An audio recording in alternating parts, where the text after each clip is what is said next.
All right, ladies and gentlemen, welcome back into another Black Clover video. Today we are going to fully cover the season 3 units that will be coming out in 6 days, 5 days, whenever you watch this. It is January 12th, so yes, 6 days. We are going to cover Jack, Fuegoleon, and Charlotte. What I'm going to go over is the pros and cons that I've concluded for each of these characters.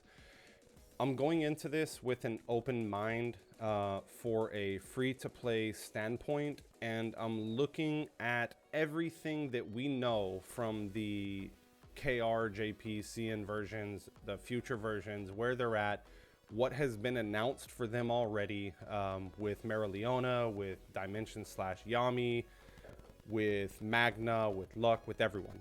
So when I go into this, everything into the future has been put in mind. It's not just what's coming next on Global, because truly we don't know the way that Global is going. They've switched up banners already with this one in particular, and we don't know the orders specifically in which it's coming. We can only speculate at this point until leaks are released, and then we know a little bit more information. So all of my information per character is completely unbiased to the character itself. This is not a should you summon or should you not summon video. This is going to be more of an informational video completely on each of the characters individually. I will 100% have timestamps, so if you are coming to this video and you are just wanting to know completely about Charlotte or completely about Fuegoleon, please skip over to it. I'll have the timestamps in there. And before we get started, one last thing is, please, if you haven't hit that subscribe button already and you are gaining valuable information from these videos, please do so. It does help out a lot, and it allows the algorithm to let me know that I'm doing a good job. All right, let's go ahead and just jump right into this. I'm going to go ahead and remove my face from this video so we can have a full view and you can just get my beautiful voice. So I made these cool little graphics so we can have it for this video. If you would like, just go ahead and screenshot them and you can save them for the future if you have any questions or anything like that. But I promise you, stay tuned. I do have some good value and everything going into this. So with Jack, what I kind of looked at as a character was, or what I look at for characters when I'm looking at them and whether or not I want to invest in them on my account. I am not a free-to-play player, and by no means am I a whale. So I'm not spending every single day and getting every single refresh of the shop or anything like that. I've bought the battle pass, and I've bought enough to get what I needed out of like costumes, and like I haven't even got to the free mage yet. Anyways, regardless, I'm not full max duping every single character when they come out.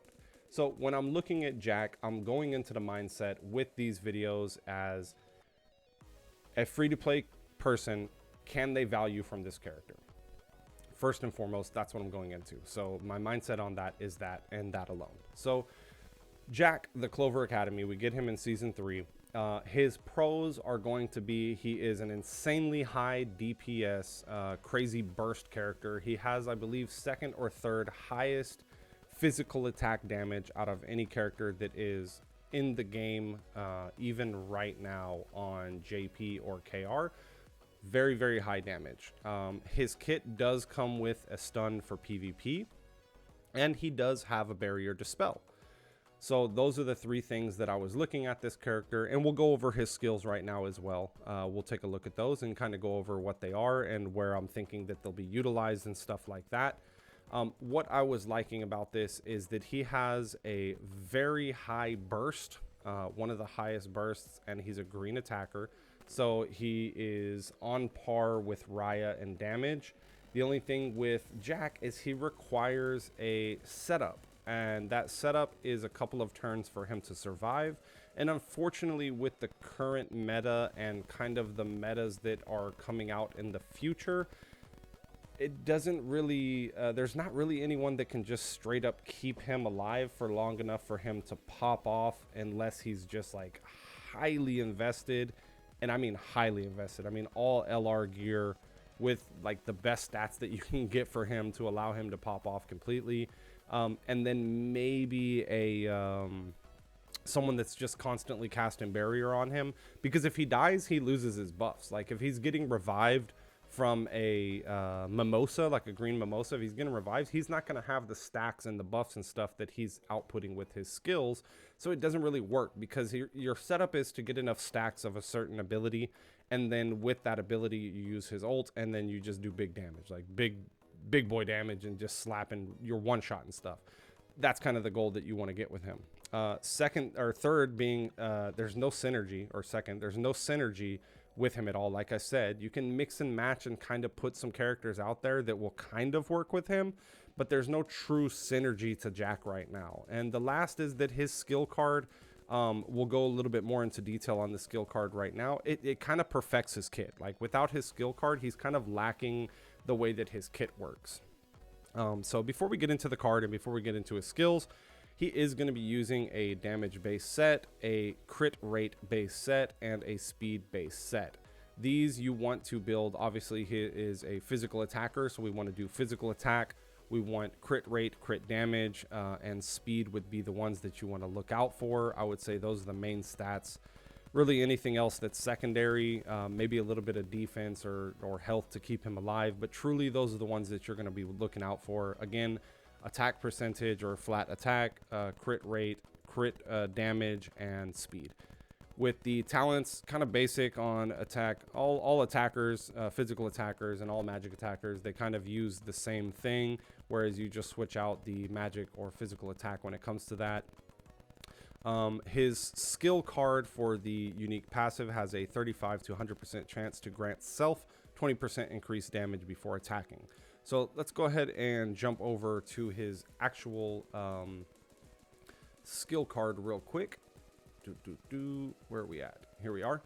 So the bonus that you get is this one right now. He has a skill. Actually, let's go over his skills first. So his first skill one is going to be 3-point slash. This one delivers a swift slices on an enemy, dealing bleed, and the bleed has a 50% chance to stun. So with this, you get bleed and a stun. Number two is, this is where his bread and butter is. This is kind of where he shines with everything about his kit, is kind of based off of this skill 2, which a lot of characters, their kit is based off of their skill 2, I'm coming to realize. With this one, he applies 1 stack of miscalculation to self. So when using special move, which is your special skill, additionally attacks a random target per stack of miscalculation, up to 3 stacks. Alongside, you are getting penetration and accuracy. And over here, we have the additional attack and the stun. So the cool thing about this is that whenever he performs an additional attack, it takes 1 stack of miscalculated, and you can go up to 3 times. Like it says, it can stack up to 3 times. So he's getting 3 burst damage. Boom, boom, boom. And also he gets inflict stun on 1 designated target. So another just instant stun ability, which is great. And here we can look at the enhanced version of this. So this is where it gets freaking wild. If miscalculated was triggered 3 times in the same turn, the last trigger will benefit from a 500% increased damage buff. This is what makes him so powerful, but we need to get this off enough to get this ability, the increased damage. So it's not such an easy setup to get this, especially in PvP right now, when you have a lot of characters that are just going to be one-shotting, stunning, 2-tapping, silencing, slowing all of your characters and stuff like that. So that's what I was saying is, overall, his kit is freaking insane. Like, this character is not a bad character by any means. He is, I mean, he is on God tier with the amount of damage that he can do. I promise you, it was just a single target and you didn't have to worry about anything like that. Like bosses, he is probably going to slaughter freaking bosses in the future once we get a little bit of synergy with him as a character. I don't count him out. I promise you, don't count this character out. The way his kit is created is just wild. He also has a dispel barrier with the combined attack, so kind of decent with the current meta, but again, you're not really just going to pull him to use him to dispel a single barrier with his combined attack. Not a smart move to do. So like I was saying, the reason that he requires that card is because it literally gives him a 500% damage buff. Like, this is, why wouldn't you, you know? Like, that's a huge buff right there. So am I going to be pulling directly for Jack? Do I say go for him in the key, use your key on him? Absolutely not. But is he a great character? Yes, overall his kit is insane. It's freaking cracked whenever you look at it. We just don't have the team synergy to allow him to pop off. Unfortunately, it's just not there yet. So let's go ahead and jump over to next. We are going to look at, who are we going to look at next? Let's go ahead and look at Fuegoleon. And Fuegoleon is a red attacker. So, Fuegoleon, yes. So this is the one I'm most excited for, honestly. And the reason being is because I am really looking forward to this burn comp. And I think between this Fuegoleon and the other Fuegoleon, he just kind of outshines him by a huge margin when it comes to his kit, his pros, and his usability and stuff like that.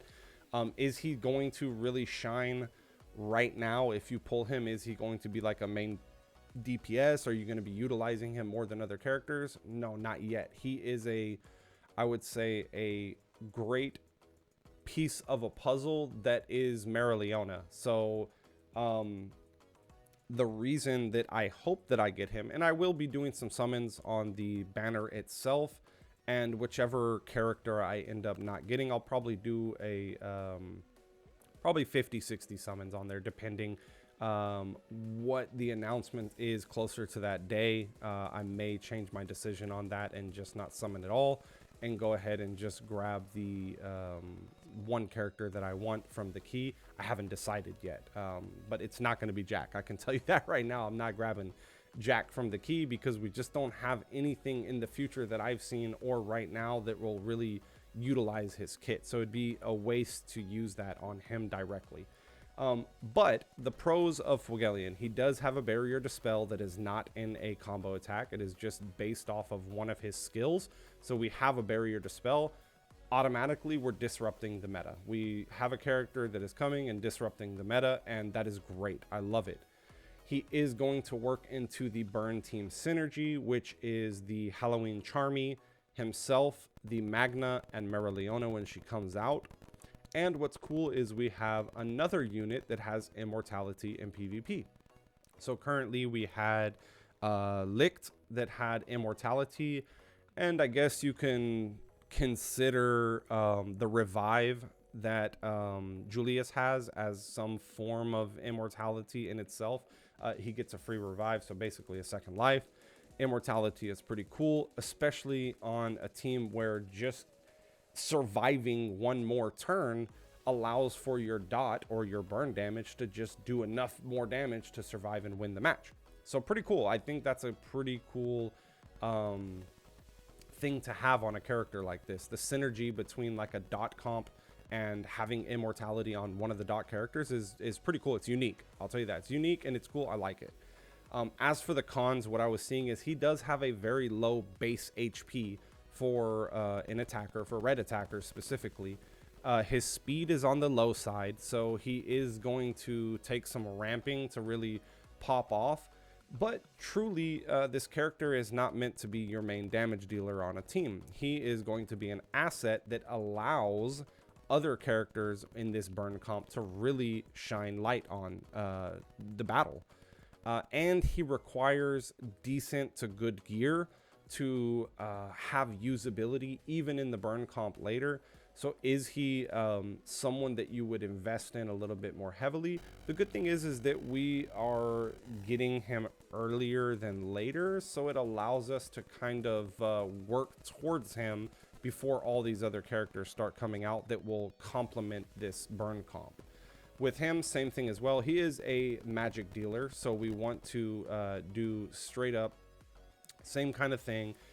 You can go crit damage here, or you can go I would say penetration is also a really good one. I don't want to say 100% penetration is good because I haven't tested penetration on dots yet, so I will do that, and maybe I need to make an update for him specifically.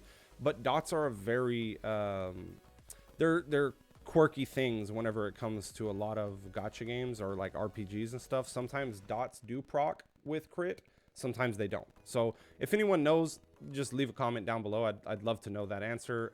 I was trying to do some research and look around, but I haven't physically tested it yet. I will test it within the next couple of days and let you know for sure. Yeah, so we want to do the damage set. Crit damage or crit rate, I would say, is something that is good that will work on him. If in turns they do not work, then obviously we want to go with penetration. Penetration should work over anything, doesn't matter, and speed, just to allow him to get a little bit more speed because he is on the slower side. As for the talents, same thing that you would do with any magic damage dealer, same talents that you would do there. And then as for his card, it does give him a little bit of synergy in his kit, which I think is a huge bonus for him. So let's go ahead and look at his skills, and then we'll go into his card as well. So Fuegoleon's first skill is Blazing Passion, launches several small bullets of magical flames, dealing damage to an enemy, inflicts burn. So we get a burn damage to equal of 20% of attack and or 20% of magic attack on stacks up to 3 times. Skill 2 is the one that I was saying, is that it gives burn and it gives a dispels the barrier to one of the enemies inflicted with burn. This right here, you do have to have a burn on it already, and then you use this. If they had burn on them already, then it dispels the barrier. So with his card, we get the enhanced version of this. It inflicts burn on a random enemy for 2 turns. So we get a 2-dot burn on a random extra person along with the person you're attacking. His ultimate right here is based on the number of burn stacks affecting the target, inflicts an increased damage taken debuff on him before attacking. So 1 stack of burn, 20%, 2 stacks of burn, 75, 3 plus is 220. So 220% is nothing to scoff at. That is a huge percent of damage coming off of someone that you are just getting free burns. Plus, obviously, when you're going to be running this synergy, he is not going to be the only one stacking up these burns. So all the other characters that will deal burn as well, once you are using this character, will give you a huge increased damage, and obviously dispels a barrier before attacking, which is huge, which means your damage is going directly to HP. It is skipping the barrier. Combined attack, nothing really crazy. 30% increased damage to yourself. 30% increased damage to yourself if an enemy is taking dot damage. So not too shabby. And then of course the unique passive is the one I was talking about. Grants you immortality for 1 turn. So with that being said, is he someone that I am thinking between him and Charlotte? My blue team is pretty good already, so grabbing Charlotte would just it would kind of be silly to me to grab her if I end up getting anyone else. I'm still deciding whether I'm grabbing Charlotte or Fuegoleon. Like I said, I'm going into this with the mindset, with the information that I have from the future. And in the future, I know 100% one of the teams that I do want to main is going to be a burn comp, because Mereoleona is just my favorite character in Black Clover. And I would love to have all the tools necessary to make her the best that she can be. Okay, let's go ahead and take a look at Charlotte. And that will be the last character for this video. Charlotte, Clover Academy. So the pros of her are insane. Now, I know I just said that I'm still debating between her and Fuegoleon, and it is a tough debate because Charlotte is a freaking monster. I mean, this kit is pretty insane when you look at it. All in all, she is probably one of the best characters that we have so far for utility on global. Besides some of the speedsters that just allow you to do some quacky things in freaking PvP. Other than that, she is coming in with some stuff that just are very interesting. They are going to put a stop to some of the meta quirkery that's going on as well. Her pros is that she gives a counterattack buff. The counterattack buff, we're going to jump back and forth between on this. The counterattack buff is to the ally with the highest attack for 1 turn. So this is cool, but it's only for 1 turn.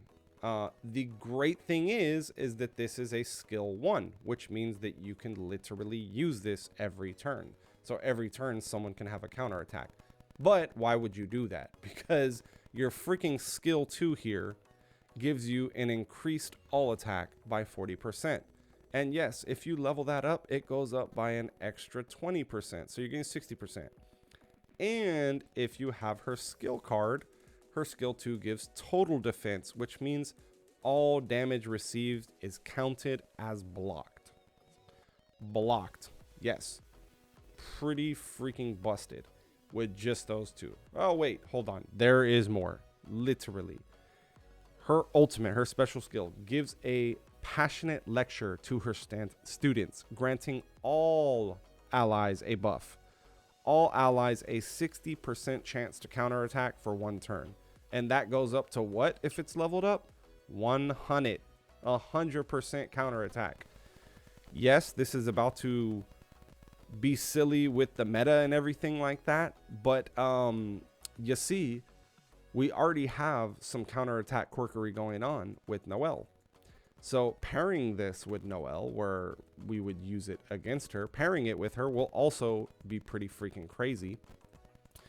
Also, her unique passive is when all allies belong to technique type blue. When all allies belong to blue, you silence for 1 turn. So that means no skill 2 and it means no skill 2 for Noelle's and Julius's. So also an insane freaking pro on that. She gets a counterattack buff, an all attack buff, and a silence for 1 turn just for getting her LR. That's her LR. That's not any enhanced level. That's not any dupes or anything like that. That is base 1 copy. You got her with the key or you got her with the summon. You're good to fucking go. She has a silence for 1 turn if everyone is blue, which means we're going her, we're going Julius, we're going Mars, and we're going Lotus, and then boom. Let that man cook. Or let that woman cook. Sorry. Let that woman cook. So what are the cons of her? Literally right here, I probably should have just put nothing. I probably should have put nothing. But she does have a lower base defense. Is that going to matter? Honestly, probably not. I would say probably not. She excels whenever you get her to enhance 2. Is it a necessity? No, not a necessity like I said at all. But she excels. She's one of those characters that does just get better when you get 2 copies of her, 2 extra copies of her. Plus, yes, her skill card does perfect her kit. And let's go ahead and look why. A lot of people will probably disagree with this point, but I think that once you get into like higher level PvP is what you're going to be using her for. Having stuff like this is a big difference. And this one, when attacked, there's a 20 to 100% chance to recover 1 skill point, obviously. But the biggest thing is this total defense to her turn 2, getting all damage received is blocked. And that's for all allies. So that's huge. 1 turn, 2 turns, doesn't matter. 1 turn is more than enough in PvP. We know that. All it takes is 1 or 2 turns to win a match. So huge bonus if you get her skill card. Now, with her, what I'm looking at is 2 different ways. One, you can go more of a survivability build, which is what I would recommend, which is going to be defense, speed, and HP. Or you can go something that's just a little bit more, I would say, what's the word I'm looking for? Probably more utility, which is going for like just a little bit more damage to get these skills that just chip away to allow your damage dealers to finish off the fight quicker.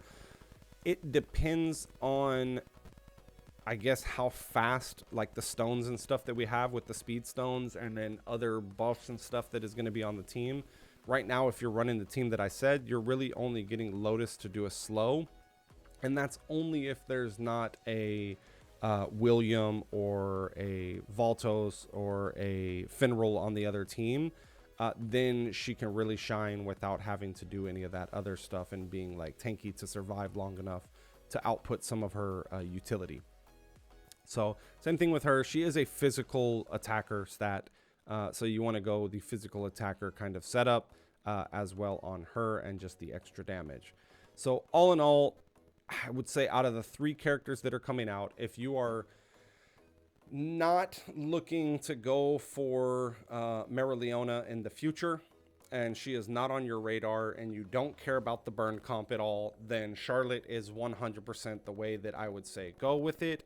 But if you are looking for a burn comp in the future, and this is, like I said, this is specifically free to play people, if you are looking for like a burn comp in the future and you don't want to summon on this banner because the next banners coming out are just too crazy to pass up, which we will know closer on before this banner is done. Before this banner is done, for sure there will be a leak to verify exactly what we're going to be looking at. I mean, all in all, like I said, this is not going to be a choose who to summon video. But all in all, what I'm ranking in usability for my account is going to be Charlotte, Fuegoleon, Jack. What I want for my account is Fuegoleon, Charlotte, Jack. What I wish there was out in the future to utilize for Jack's freaking kit, I wish this game would kind of give him some more light, because even the first unit that we had of Jack was just, it was just not great because there's no synergy behind it. It's not that the unit's not good, it's that there's no synergy. Anyways, thank you guys for sitting through this. If y'all sat through the entire video and listened to me yap about this stuff, I hope y'all gained some valuable insight on this. If you haven't already, don't forget to hit that subscribe button. I do daily or every other day gacha content. Right now we're covering Black Clover Mobile, we have Reverse 1999, and we have other games coming in the future that will be on this channel. Please, I hope everyone has a great day, great afternoon, great night, whatever time it is, and I'll see y'all in the next video.